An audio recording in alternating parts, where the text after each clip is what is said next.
Bismillahirrahmanirrahim. Assalamualaikum warahmatullahi wabarakatuh. Alhamdulillahi nahmaduhu wa nasta'inuhu wa nastahdihi wa natubu ilaih. Nashhadu an la ilaha illallah wahdahu la syarika lah wa nashhadu anna Muhammadan abduhu wa rasuluhu amma ba'd. Allahumma salli wa sallim wa barik ala nabiyyina Muhammad wa ala alihi wa sahbihi wa mawalah. Subhanaka la ilma lana illa ma 'allamtana innaka antal alimul hakim.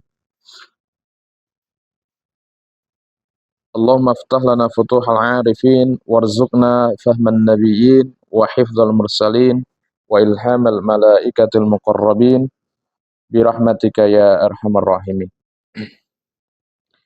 Kita lanjutkan kembali kajian kita dari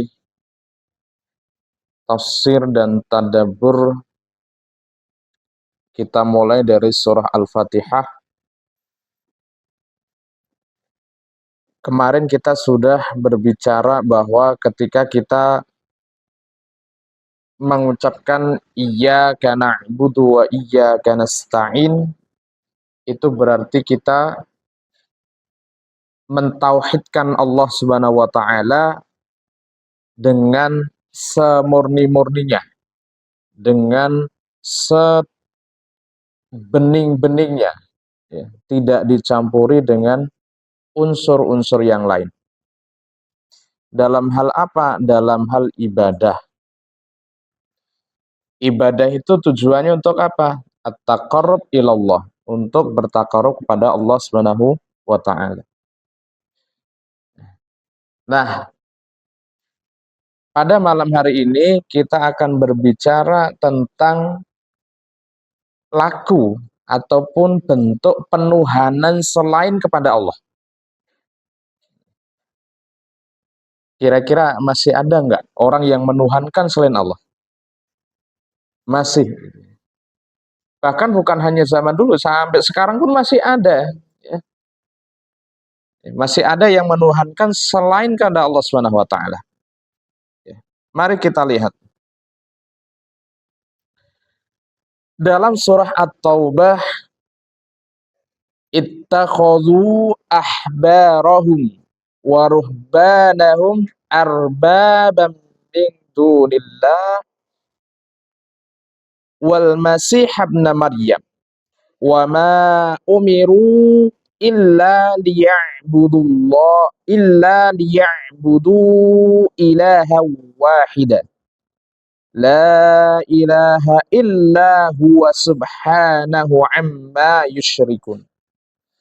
Ittakhadhu ahbarahum, mereka menjadikan para rahib, ya, wa ruhban, para rahib, ya, para robi, arbaba min dunillah, Tuhan-Tuhan, min dunillah, selain Allah, wal masih ibn Maryam, serta mempertuhankan al-masih, yaitu Nabi Isa alaihi salam.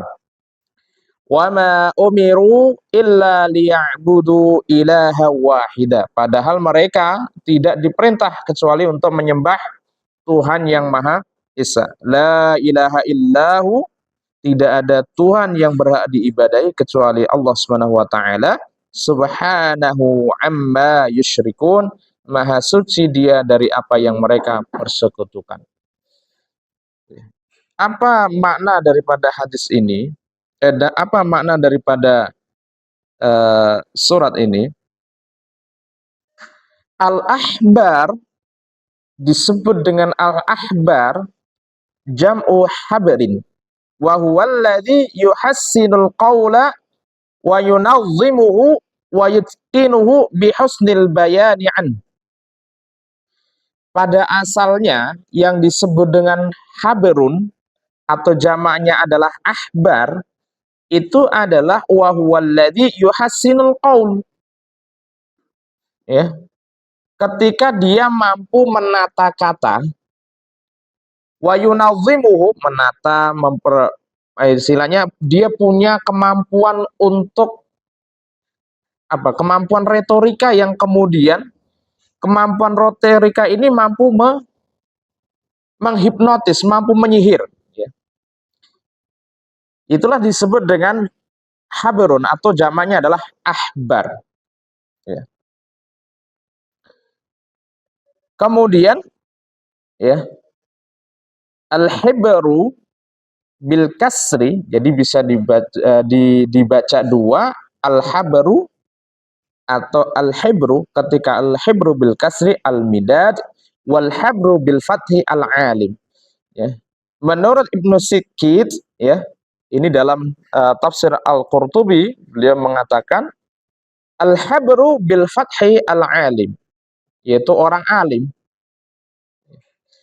War-ruhban jam'u rahib ma'khudun minar rahbah wa huwa alladhi hamalahu khaufullah ta'ala ala an lisalahu niyah dunan nas wa yaj'alu zamanahu lahu wa amalahu ma'ahu wa unsahu bihi. Qauluhu ta'ala arbaban min dunillah, qala ahlul ma'ani ja'alu ahbarahum wa ruhbanahum kal arbabi haitsu ata'uhum fi kulli syai'.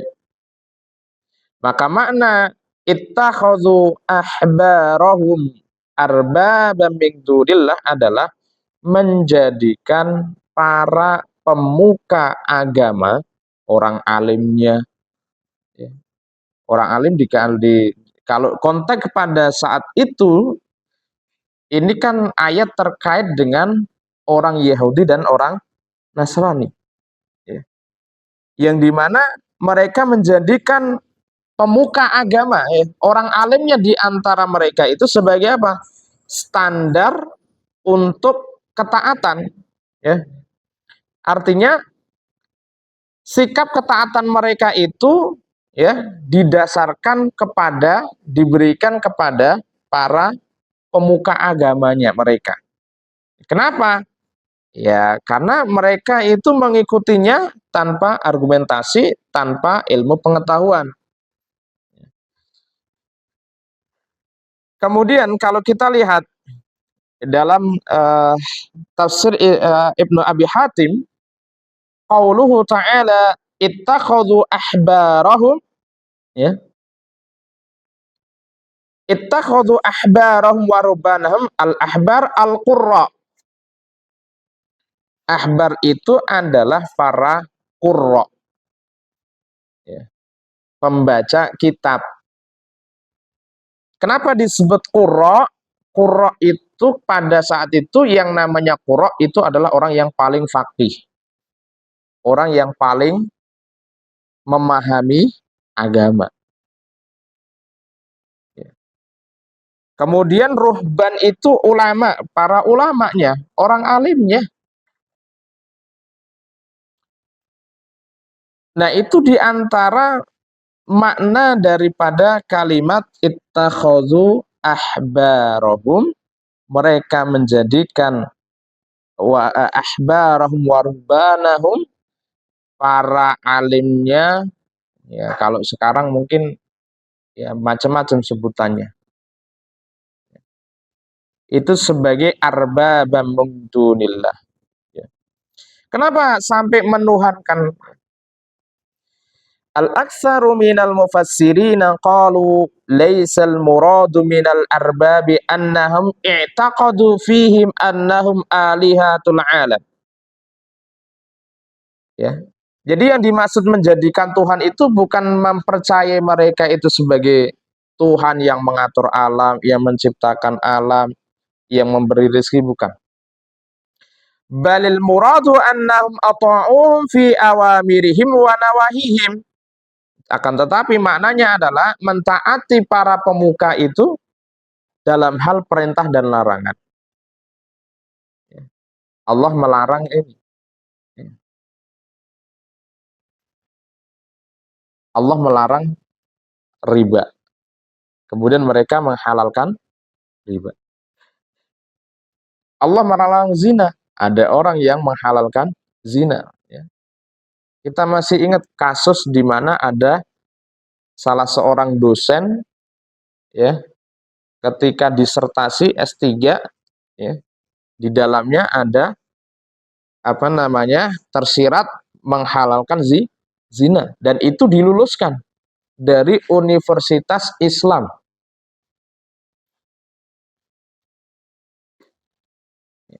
Kemudian para pengikutnya mengikuti membelanya. Itulah makna ittakhadhu ahbarahum wa ruhbanahum. Ya, itu artinya apa? Keyakinan bahwa, ya, orang-orang yang kemudian punya kemampuan lebih, kemudian diikuti seluruh perintahnya, seluruh larangannya, tapi perintah dan larangannya itu kemudian menyelisihi dari perintah Allah Subhanahu wa taala, menyelisihi dari apa yang ditetapkan oleh syariat, dan dia mengikuti saja. Itulah makna dari menjadikan apa namanya ittakhadhu ahbarahum wa ruhbanahum arbabam min dunillah.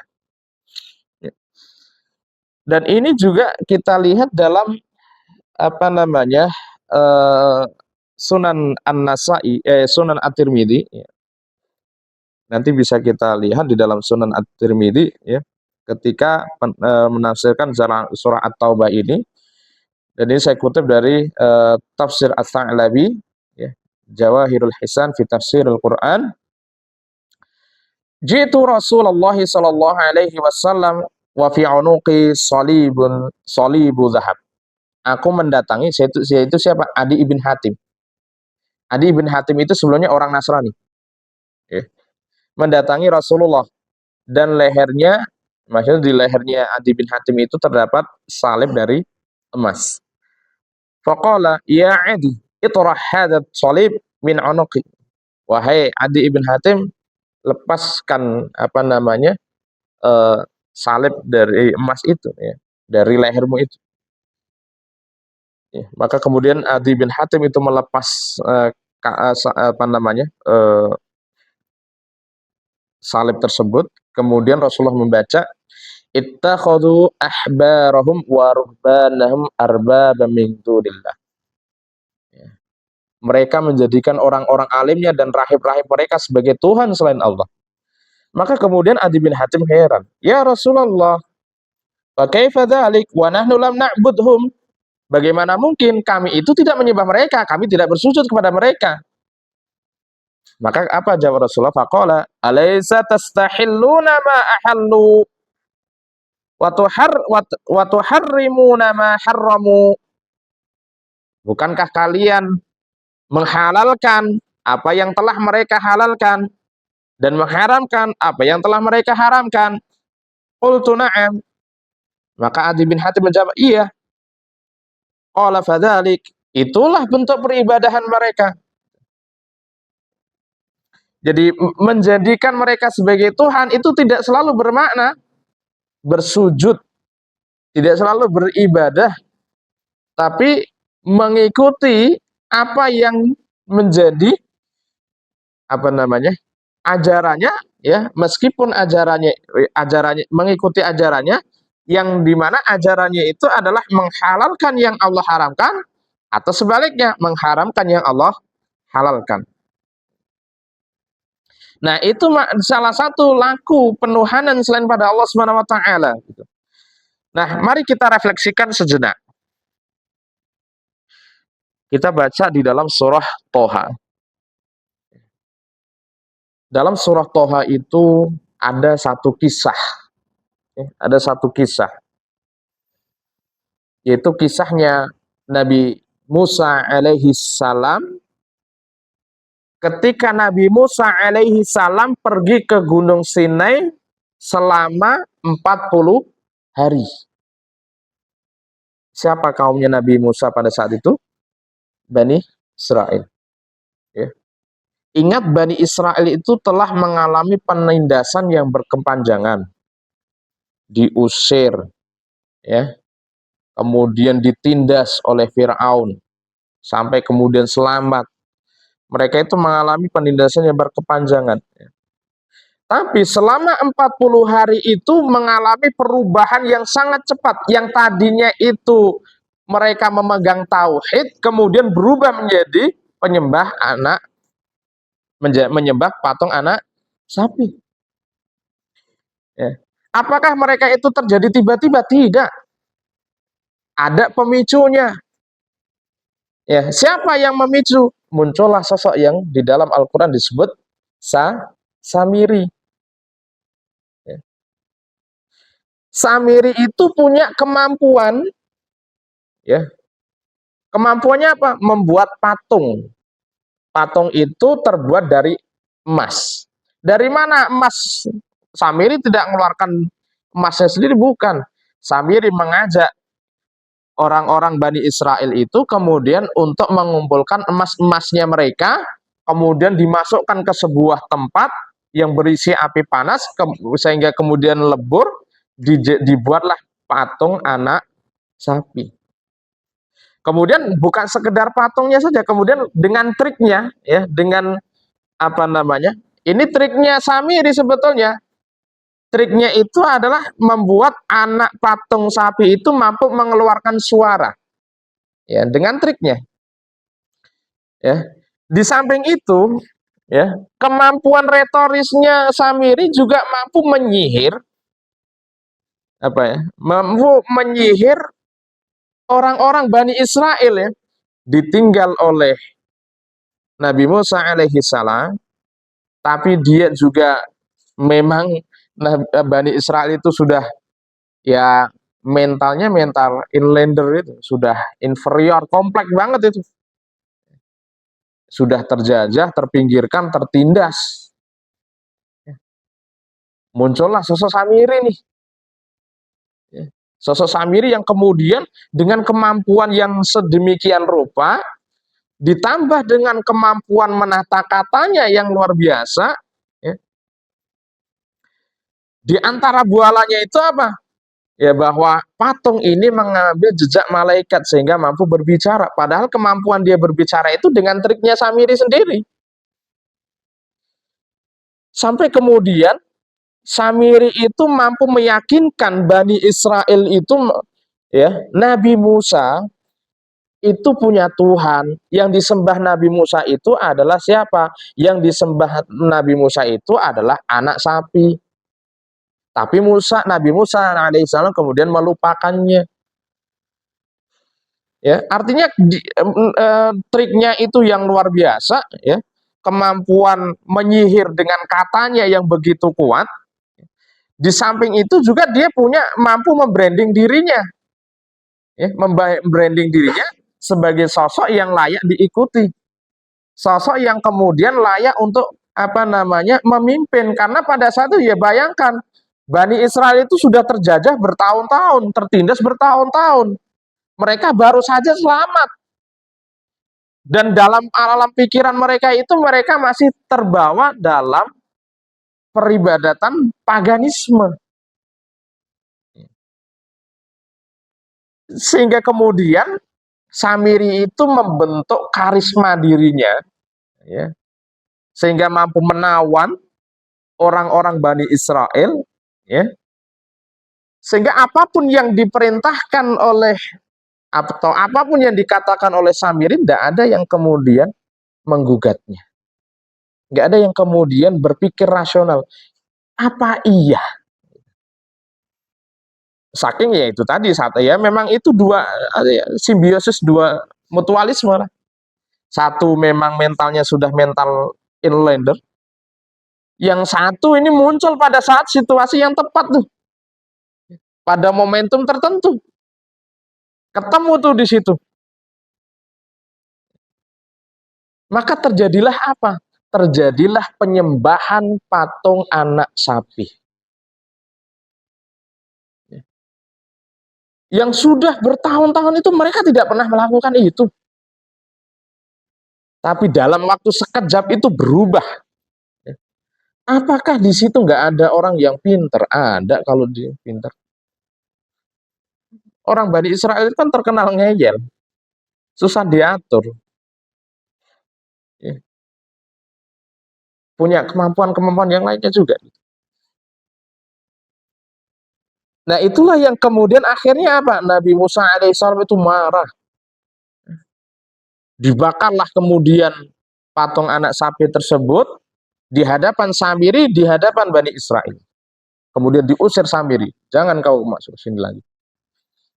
Karena Samiri lah yang kemudian menyebabkan perubahan yang begitu drastis dari yang tadinya itu apa namanya, bertauhid, ya, kemudian menyembah patung anak sapi. Itu pertama kali Bani Israel itu menyembah patung anak sapi.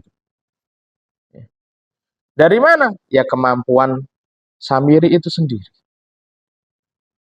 Nah, ini yang mestinya kita jadikan sebagai catatan refleksi buat kita. Apakah cerita itu masih relevan saat ini? Tentu ini masih relevan. Apa yang bisa kita ambil dari kisahnya Samiri ini? Saya kutip dari seorang ustadz, ya, Ustadz Hanif, agar kita mewaspadai kepemimpinan palsu, baik itu kepemimpinan agama, kepemimpinan komunitas, ataupun kepemimpinan kelompok-kelompok tertentu. Apa itu? Ciri kepemimpinan yang palsu adalah memanipulasi karismatiknya untuk menarik ketaatan pengikutnya. Ya. Didandani sedemikian rupa. Ya. Pakai pakaian yang, ya memang pakaian-pakaian kebesaran, yang pakaian-pakaian ulama. Kemudian kemampuan membranding dirinya, ya. Kemampuan membranding kata, kemampuan membranding apa namanya, kesolehan-kesolehan kepalsuan. Kan banyak orang yang kemudian menampilkan kesolehan, tapi itu manipulatif. Ya. Kapan itu? Pada saat musim, itu terjadi 5 tahun sekali. Pada saat musim kampanye. Itu kan banyak yang kemudian berubah menjadi orang yang soleh, sering datang ke masjid, kemudian apa namanya, bangun masjid dan sebagainya. Tapi begitu sudah jadi, ya ke masjid itu paling ya seminggu sekali. Ada sih yang masih itu. Tapi kan banyak kan yang terjadi adalah bagaimana kemudian ketika sudah jadi, ya sudah, ya. Dekat masjid, dekat ulama itu kalau pada saat butuh, ya pada saat butuh suara, menampilkan kesolehan itu ya karena memang dia butuh sesuatu. Untuk apa? Supaya pengikutnya tertarik.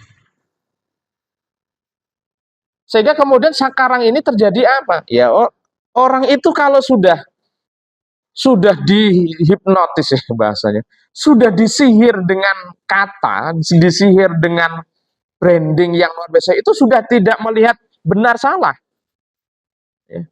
Bahkan yang salah itu dicari pembenarannya. Barusan yang terjadi, yang viral kan begitu.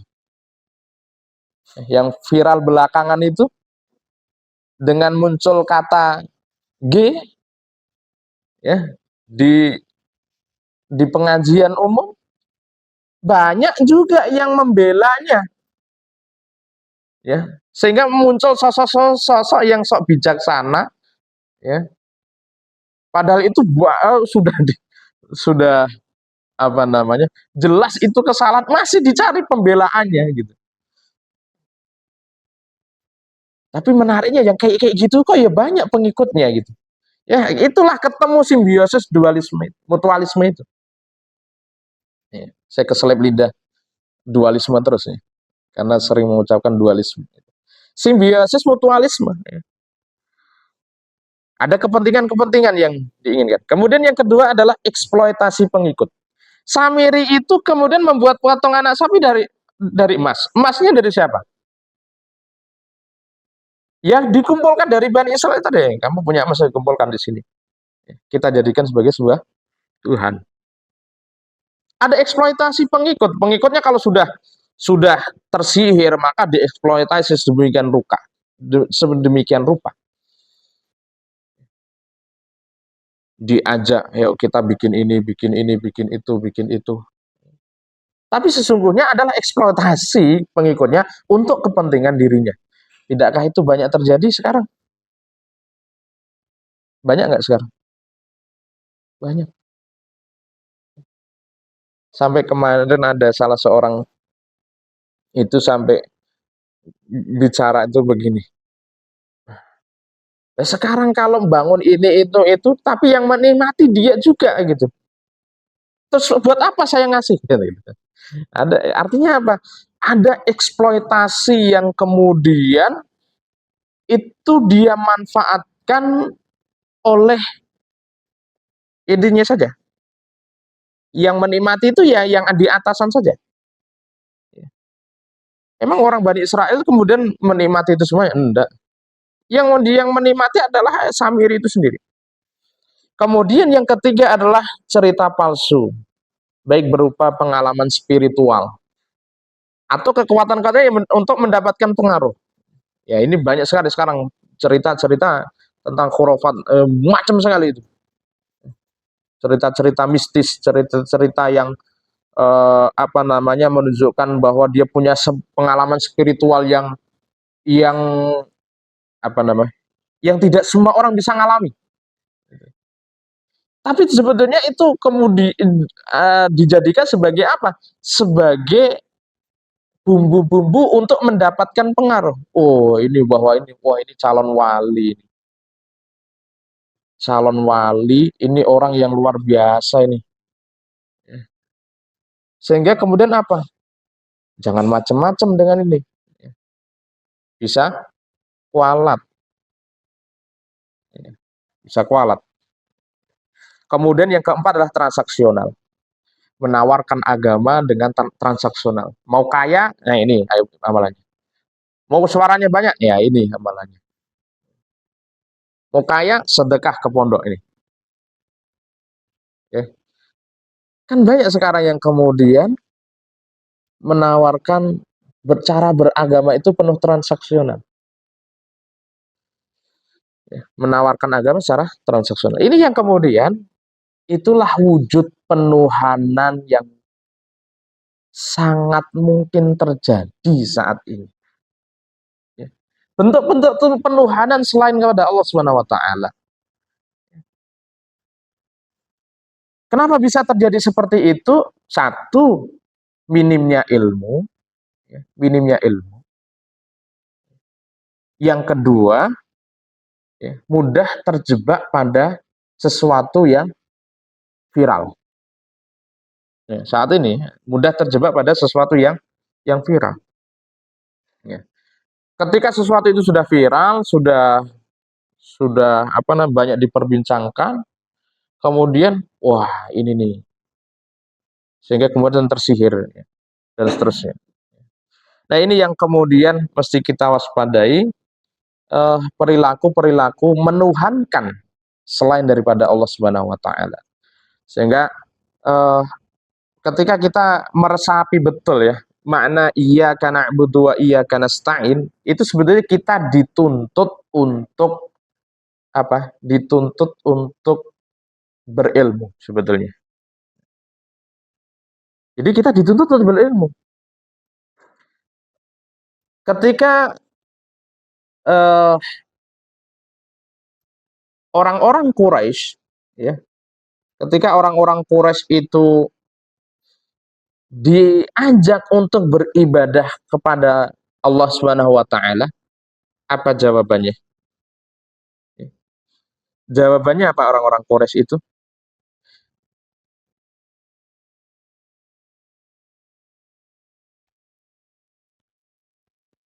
Jawabannya adalah bal qalu inna wajadna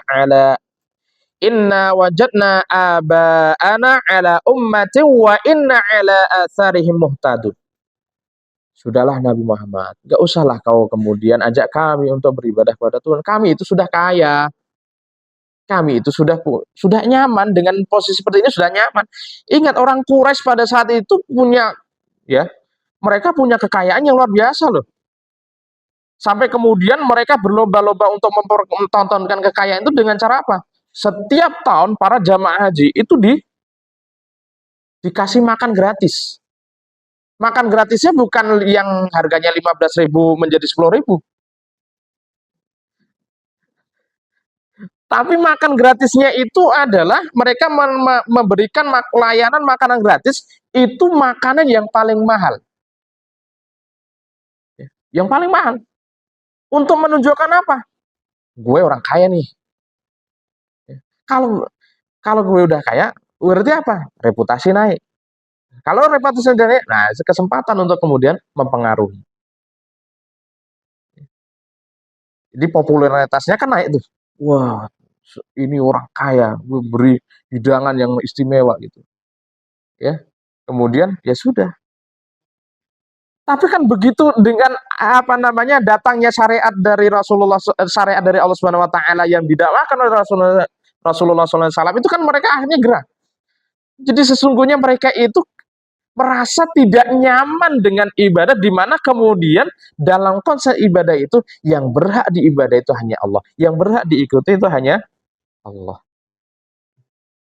yang berhak ditaati itu hanya Allah Subhanahu wa taala. Berhala-berhala yang kalian sembah itu nggak ada apa-apanya, nggak punya kemampuan apa-apa. Maka kemudian kita lihat, ya, wahada dalilun ala ibtalit taqlid fil aqaid wal usul. Ya. Ayat ini menjadi dalil batalnya ataupun taklid itu adalah sesuatu yang batil dalam perkara akidah. Makanya salah seorang ulama itu mengatakan iman itu harus dibarengi dengan ilmu. Jadi tidak sah iman seseorang kalau tanpa ilmu. Beriman secara taklid saja tidak sah. Artinya, kamu percaya nggak Tuhan Allah itu sebagai Tuhan? Percaya. Kamu dari mana? Ya, saya dari bapak saya juga Muslim. Itu masih dikategorikan iman taklid itu. Tapi harus didasari dengan ilmu. Nah ini artinya apa? Salah satu yang kemudian menyebabkan orang itu melenceng dari ibadah yang benar itu adalah ilmu. Miskinnya ilmu, atau ilmunya dia salah di dalam yang dia cari. Ingat loh, orang-orang Quraisy itu dulu itu bukan orang-orang yang bodoh loh. Meskipun disebut dengan zaman jahiliyah. Bukan dalam bodoh dalam tidak punya ilmu, bukan. Mereka bahkan punya kemampuan yang luar biasa. Bayangkan mereka mampu mengatur pasar. Pasarnya itu bukan selevel pasar, ya, bukan pasar moga. Ini pasar dunia. Kemampuan mengatur harga, ya, punya kemampuan mengatur harga itu kalau nggak bukan orang cerdas kan susah itu. Mereka kan nggak punya apa-apa kecuali apa? Kulit. Tapi mereka mampu menentukan harga. Keramik. Perdagangan mereka kan itu ada keramik, ada macam-macam, ada bawang, kemudian ada rempah-rempah yang di sana padahal tanahnya kering merontang itu. Dari mana itu? Dan yang menentukan harga adalah mereka. Ya. Ya kalau sekarang mungkin yang menentukan harga itu negara kekuatan superpower itu. Ya kan berarti memang punya kecerdasan yang luar biasa itu. Tapi mereka juga punya apa namanya reputasi berupa akhlak yang kemudian masih dilanggengkan dalam Islam. Seperti apa? Menghormati tamu, sifat jujur, ya, dan beberapa yang lainnya gitu. Itu kan yang kemudian dilanggengkan dalam Islam. Ya. Jadi jahiliyah itu tidak hanya terjadi dalam periode tertentu. Betul ada periode tertentu, tapi jahiliyah itu adalah sebuah sistem. Sistem apa? Yaitu sebuah sistem nilai, ya, yang kemudian dibangun di atas mitos. Ya, supaya ini mitosnya itu bisa wujud, maka mereka bikinlah yang disebut dengan sonam, Sonam itu kan artinya berhala, patung. Ya. Jadi adanya patung itu tidak terjadi tiba-tiba pada saat itu. Ya karena mereka alam pikiran mereka sudah dipenuhi dengan hal-hal yang mitos. Ya. Mitos itu berkembang kuat supaya mitos ini kemudian dipercaya, diimani oleh banyak orang, maka harus ada wujudnya. Wujudnya adalah patung. Ya. Itulah wasan. Ya. Jadi wasan itu adalah pemberhalaan. Ya. Inti jahiliyah itu adalah pemberhalaan. Pemberhalaan, ya. Dari mana itu semua? Ya karena mereka sudah kehilangan identitas mana yang hak dan mana yang batil.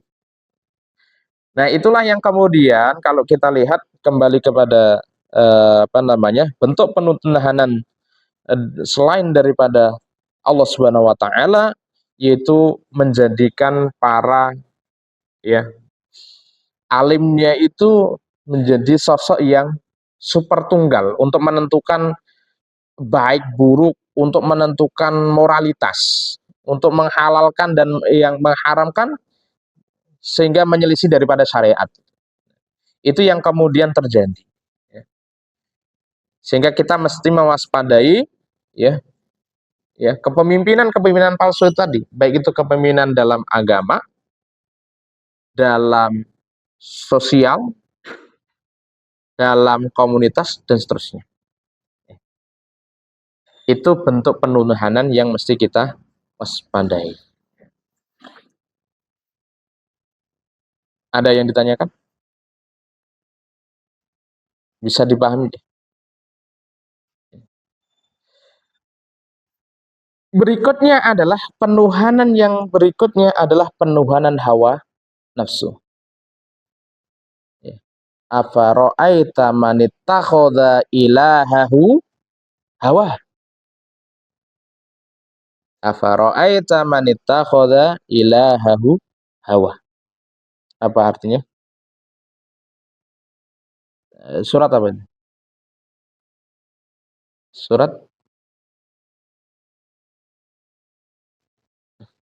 Afara'aita man ittakhadha ilahahu hawa.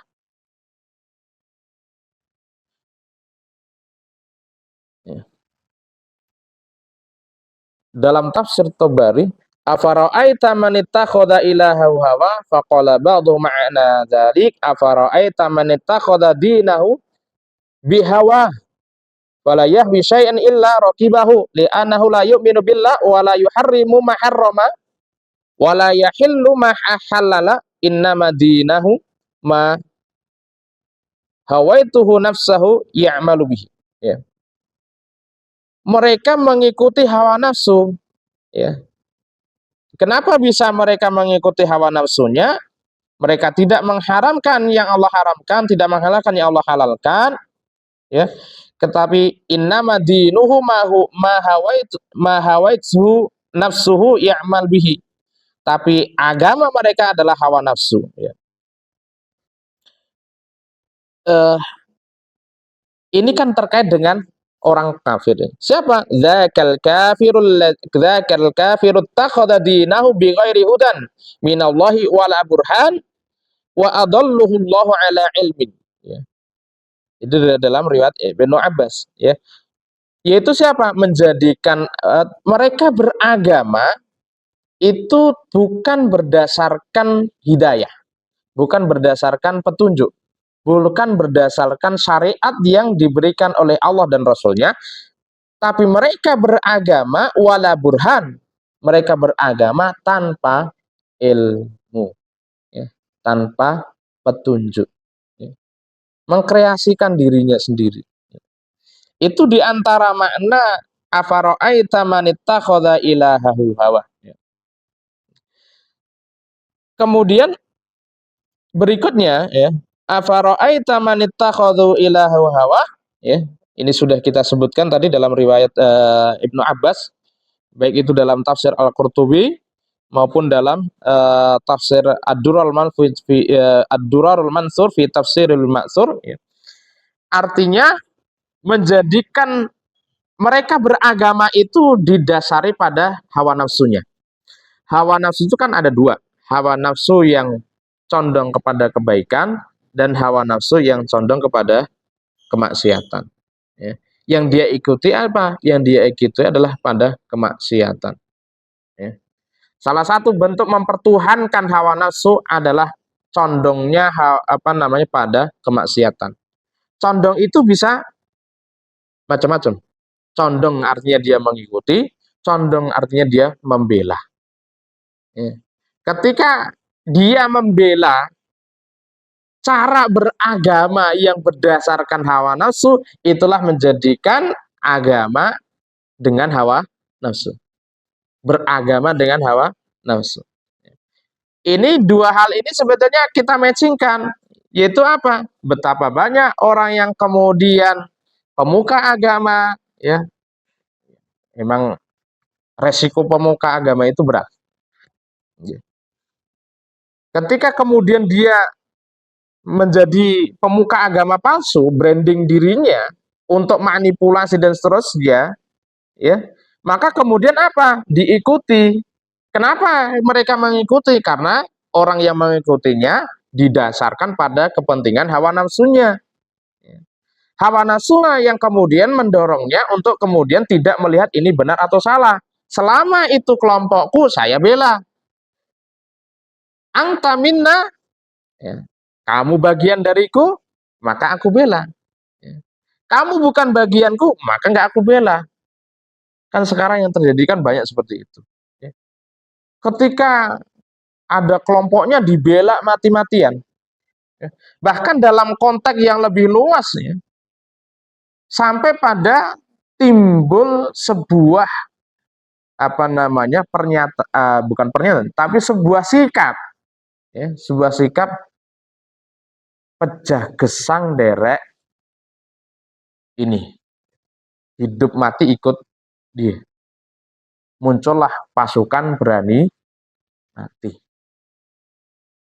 Pokoknya siapapun yang mengkritik